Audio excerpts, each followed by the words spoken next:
You'll begin with a piece of yellow cardstock cut at 2 by 11 inches and folded in half.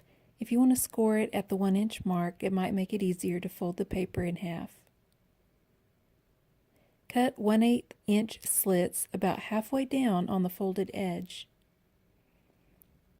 Roll tightly and glue to close.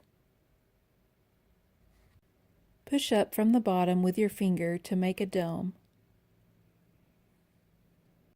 Now you're going to draw or trace 5 small and 5 large petal shapes onto white cardstock to cut out, like this. Use your fingers or the edge of a bone folder to slightly curve all of the petals before gluing into place. Alternate gluing small petals and large petals around the yellow base. Add filler petals as needed. And that is the finished daisy. You can embellish it as you like or just leave it as is. I hope you enjoyed this easy, quick tip. Thank you for watching.